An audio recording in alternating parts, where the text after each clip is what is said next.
I was a 33-year-old woman named Emma Carter.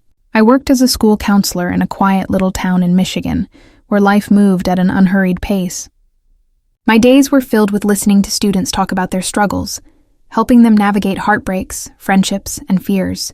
To most people, I probably looked like someone who had everything under control: a stable job, a cozy home, and a steady marriage of 9 years. My husband, Ben Carter, worked from home in IT. He was kind, patient, dependable, the sort of man who fixed things before they broke. We rarely fought, and on paper that sounded perfect.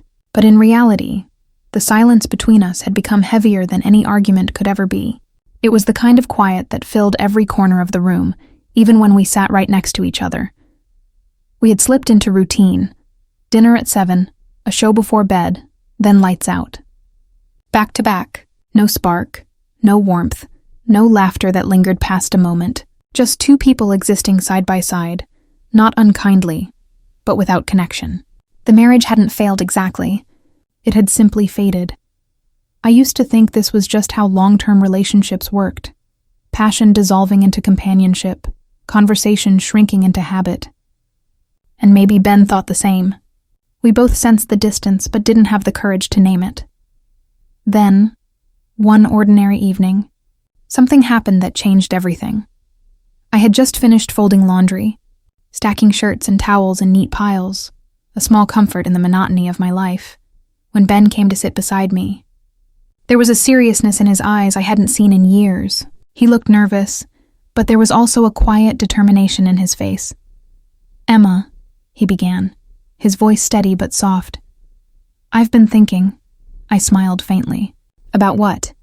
He hesitated, exhaled deeply, and looked straight at me. "About us. About how things have been feeling between us. I know you're not happy, and I know I haven't been able to connect with you.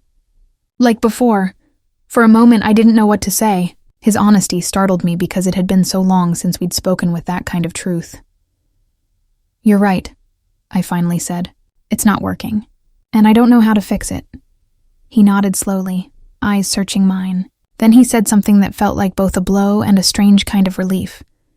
"I want to try something different." I frowned. "Different how?" He hesitated again, like the words were heavy. "I've been reading about how some couples experiment with new ways to reconnect, like open conversations, or shared experiences that help reignite something that's been lost." I stared at him, confused. "What are you saying?" He looked down, clearly embarrassed. "I want you to meet someone. Just once, someone I choose. I'll be there, not in a strange way. I just want to understand what you need, what you're missing. I think it could help us." For a second, I thought I misheard him. Then, as the meaning sank in, I laughed. A shocked, broken laugh that quickly turned into tears. It sounded insane, hurtful, like a betrayal disguised as generosity. And yet deep inside me, a flicker of curiosity burned. That frightened me most of all. I told myself he'd forget the idea. A week passed, and I tried to let it go. But one evening, he quietly handed me a small slip of paper. His voice was calm. "His name is Ryan. I've spoken to him. He's safe, respectful. He understands the boundaries." I just stared at the paper, frozen. I didn't know whether to scream, tear it apart, or walk away. But something inside me, maybe a mix of resentment, sadness, and buried hope, pushed me to go. Maybe, I thought, this was my last chance to feel something again. The night arrived. I drove to the address, a rented Airbnb just outside town. My hands trembled as I parked. The air was cold and still. When I stepped inside, I saw Ben sitting quietly in a corner, holding a glass of water, his expression unreadable. And then there was Ryan. He was in his late 30s, tall, with kind eyes and an easy calm about him. He greeted me politely, nothing suggestive or uncomfortable, just a simple kindness that disarmed me. We sat down. I felt the tension in the air, but also a strange sense of safety. There was no wild energy, no forbidden thrill, just stillness.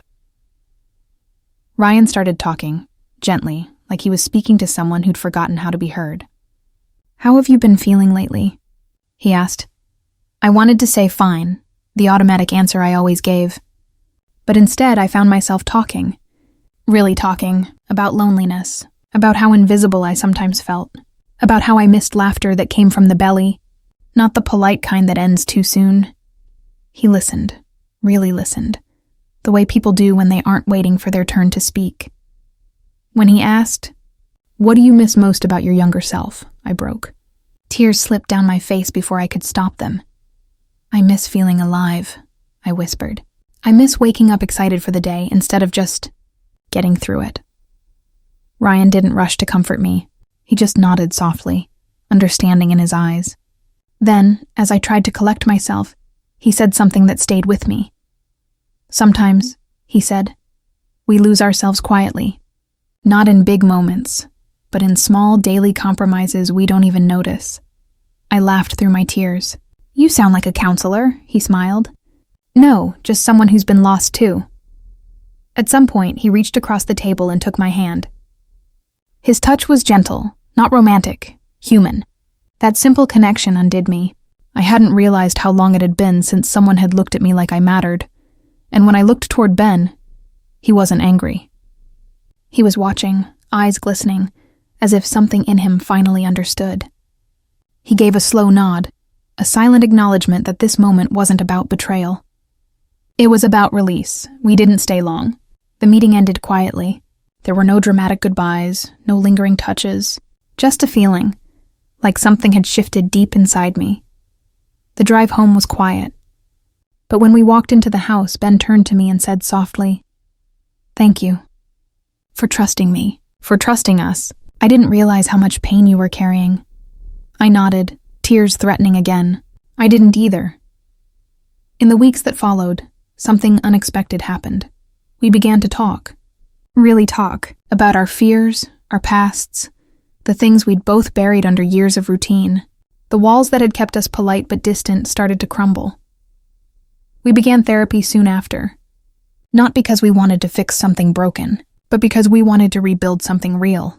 And Ryan, I never saw him again. That night wasn't meant to become a pattern or a secret. It was a mirror, one that reflected the part of myself I'd forgotten. The experience wasn't about infidelity. It was about rediscovery, about honesty, humanity, and the painful beauty of truly seeing each other again. Sometimes love doesn't look like a fairy tale. Sometimes it's awkward, raw, and uncomfortable, but that doesn't make it less real.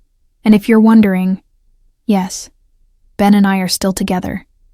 Stronger than ever, because we finally stopped pretending everything was fine. We chose truth even when it hurt.